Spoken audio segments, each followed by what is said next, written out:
Välkomna till Svenska kyrkans monter och se människan-scenen. Bokmässan har varje år ett temaland och det knyter vi an till nu. Landet är Sydkorea. Erika Hedenström, kultursekreterare vid kyrkokansliet i Uppsala, ska samtala med den sydkoreanska författaren Han Kang. Och det här samtalet förs på engelska. Varsågoda. Thank you. Welcome to Se människan och the Gothenburg Book Fair, Han Kang. It's an honor to have you. You just flew in from South Korea today. Last night. Last night. Okay. Are you holding up? Are you holding up? 잘 버티고 계신가요? I can survive. You can survive. Until 5 o'clock.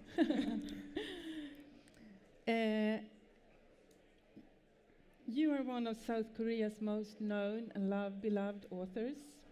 In Swedish translation, we have, before this one, the new book, the white book, 2 titles of your hand in Swedish, Human Acts and The Vegetarian.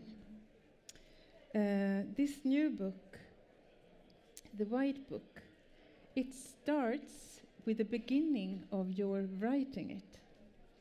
The first lines read like this. And I'm going to read in the Swedish, very beautiful Swedish translation by Anders Karlsson och Young Park.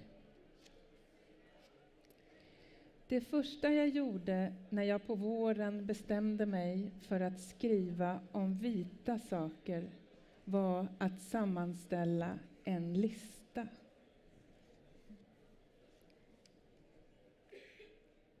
강보, 베네오, 소금, 눈, 얼음, 달, 쌀, 파도, 백목련, 흰새, 하얗게 웃다, 백지, 흰개, 백발, 수위. Lindor, spädbarnsskjorta, salt, snö, is, måne, ris, vågor, julan, magnolior, vit fågel, vitt leende, vitt ark, vit hund, vitt hår, svepning. Before this passage, before these lines, how did the process of writing this book begin? What was the first idea or impulse of writing the white book?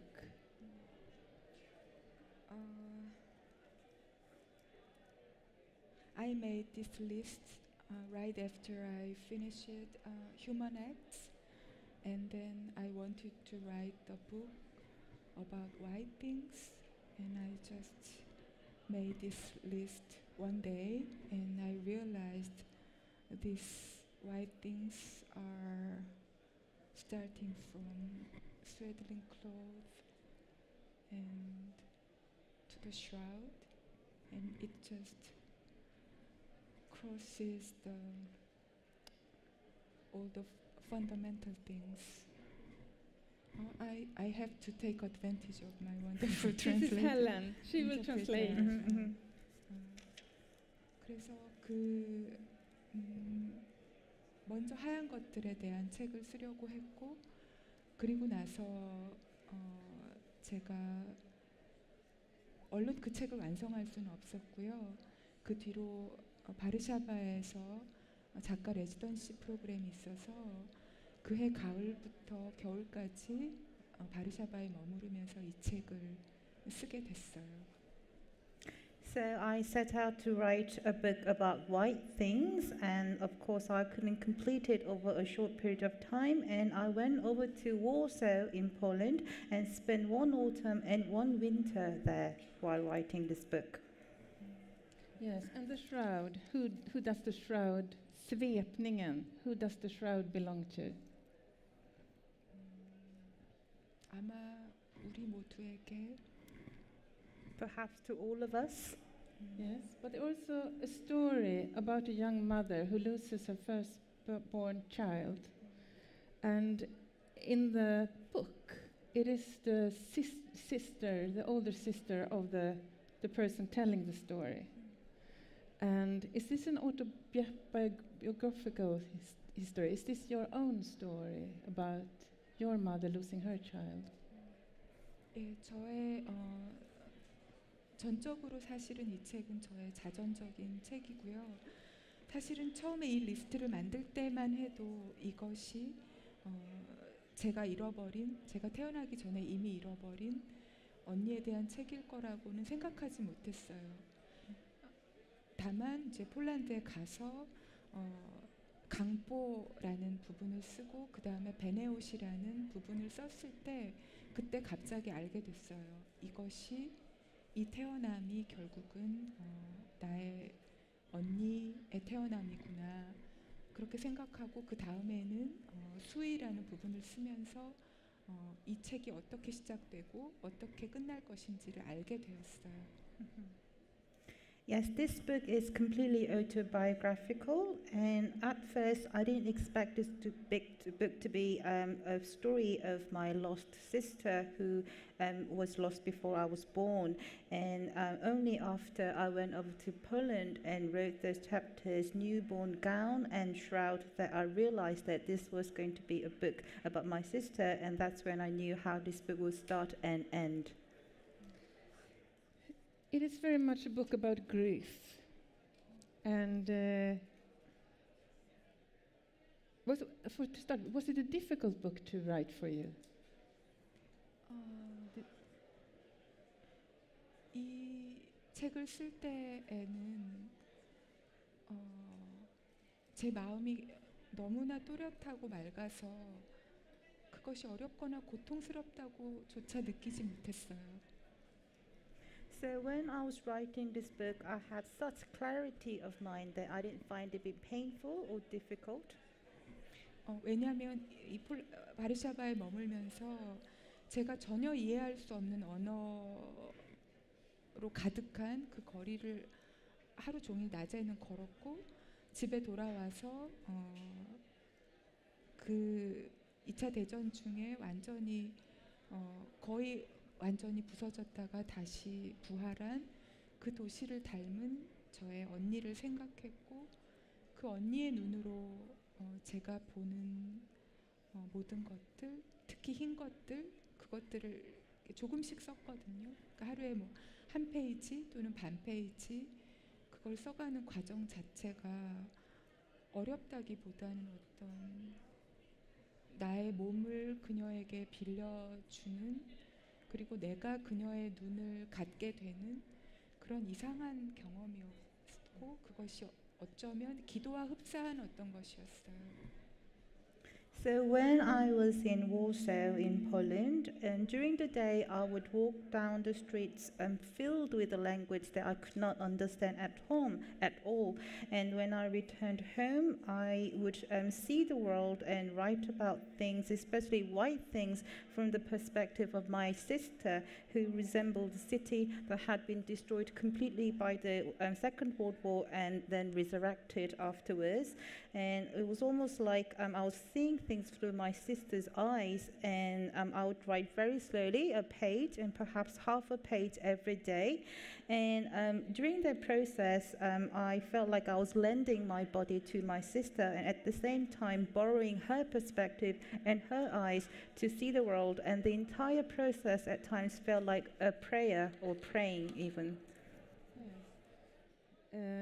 It's like with the white things, it's like you're trying to transfer life over to your dead sister and trying to live life for her and make her part of life and make life part of her experience.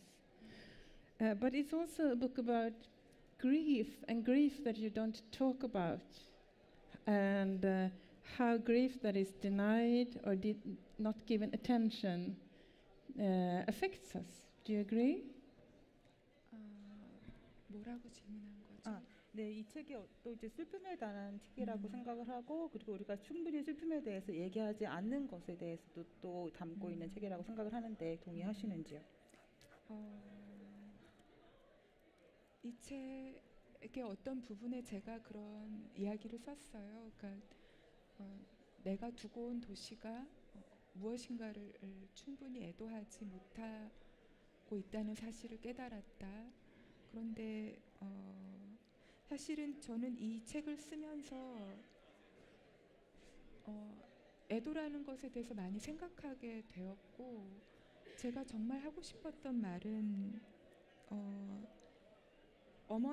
저의 어머니가 그 여자아이, 나의 살지 못한 언니가 이제 죽어가고 있을 때, 태어나서 2시간 동안 그때 계속 했던 말, 죽지 마라, 제발 죽지 마라는 것이었거든요. 그래서 어떻게 보면 저는 그 죽음을 인정하고 애도한다기보다는 죽지 마라는 말을 가장 간절하게 하고 있었고, 결과적으로는 그것이 저의 최선의 애도였던 것 같아요. Somewhere in the book, I write something along the lines of the city that I've left behind does not mourn things enough. And so, in the process of writing this book, I thought very much about the importance of mourning and grief. And the young mother who loses her first child in the book says, in the 2 hours that she holds the baby in her arms, something like, "Please don't die," or "For God's sake, don't die." And rather than accepting or mourning the death of my dead sister, I wanted to say with so much desperation, and I wanted to say to her not to die with so much desperation, and for me that signifies grief or mourning. Yes. Dö inte, för Guds skull, dö inte. Don't die, for the sake of God, don't die in Swedish. In that sense, it's really a book of prayer. It's the Guardian's critic, Deborah Levy. She labeled this book a secular book of prayer. And you also mentioned that it became, writing it became sort of a prayer for you. Me reading it, I thought reading it was in itself a sort of meditation, because the text is so attentive to detail, to everything around the person telling the story, and also very attentive to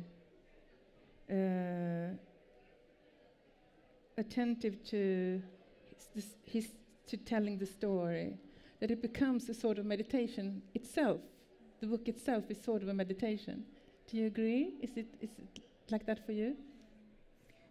이 책이 60개 조각들로 이루어져 있고, 특히 2번째 장에서는 내가 그녀에게 생명을 빌려주었다고 생각하면서 내가 그녀의 눈으로 보는 흰 것들을 하나씩, 그 사물들을 이야기하고 있기 때문에 그것 자체가 이제 계속 들여다보고 생각하고, 그런 과정이 이런 명상이라고 얘기하신 것과 닮아 있다고 생각합니다.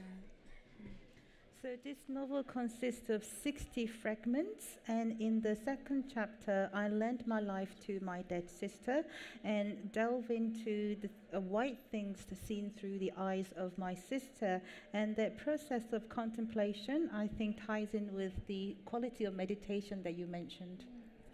And why are the things white? Why are they not the things that you turn your attention to and meditate over in a way as a writer by writing them about them? Why are they white? Why aren't they green or red or purple?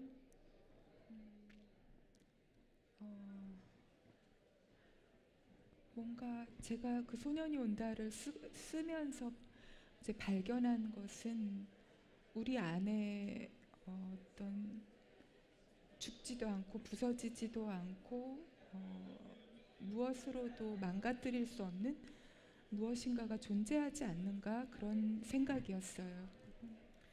So while I was writing Human Act, I discovered that within ourselves there is something that doesn't die, that doesn't get destroyed, and there's something that doesn't break. 그래서 그것들을 생각하고 싶었고, 그리고 그래서 자연스럽게 흰 것에 대해서 생각하게 되었고요. 아까 말씀드린 것처럼 우리가 태어나자마자 우리를 감싸주는 베네옷과 강보로부터 내리는 눈이나 어떤 파도의 흰 빛이나 여자의 몸에서 아기에게 처음으로 주기 위해서 나오는 흰 젖, 그리고 뭐 소금, 달과 별, 그런 모든 것들이 다 흰 것이잖아요. 그리고 결국은 우리가 죽을 때 입는 옷과 죽음을 애도하기 위해서 입는 옷이 다 흰 것이기 때문에 그 흰 것이 가로지르는 그런 어떤 본질적인 것들을 생각하고 싶었어요. So in order to convey those things within us, I naturally started to contemplate white things, and such as newborn gown, snow, the whites of waves, and mother's milk for her baby, salt, and so on and so forth. And if you think about it, what we wear when we go to the grave is also white in color, and mourning clothes are also white as well. We wear white to mourn death. And I wanted to discuss the ideas that could sort of encompass all these white things. We have only a few minutes left. 20 minutes pass very quickly when you talk about a beautiful and very mysterious book that you have written. Has it been, I get the feel when you read it, the person in the book, I read it as a healing process. Has it been a healing process for you personally, writing it? Has this book changed you personally and your outlook on the world? 치유되기보다는 뭔가를 껴안을 수 있게 된 것 같아요. So rather than a healing experience, I would say that it has enabled me to embrace something. And what is it you have been able to embrace? 아마도 조금 더 삶과 죽음을 Perhaps a bit more of life and death. 그리고 사랑이라는 것을 And the thing called love. 왜냐하면 제가 계속 집중했던 그 말, 제발 죽지 말라는 말, 그게 그 어머니가, 저의 어머니가 그 아기에게 할 수 있는 최대한의 말이었는데 그 말 속에 들어있는 고통과 사랑과 삶과 죽음을 제가 그걸 다시 쓰면서 껴안게 된 것 같아요. That phrase that stuck with me, the thing that the young mother says to, my mother says to her newborn baby, please don't die, for God's sake, don't die. I think encompasses so much pain, love, life, and death, and all those elements I've been able to embrace through the writing of this book. I'm going to end this talk with a few of your words. Så det var några saker som återstod för henne att göra. Att sluta ljuga. Att öppna ögonen och lyfta slöjorna. Att tända ljus för all död och alla själar, hennes egen inräknad. Very a big thank you for coming to Svenska Han Kang. Thank you.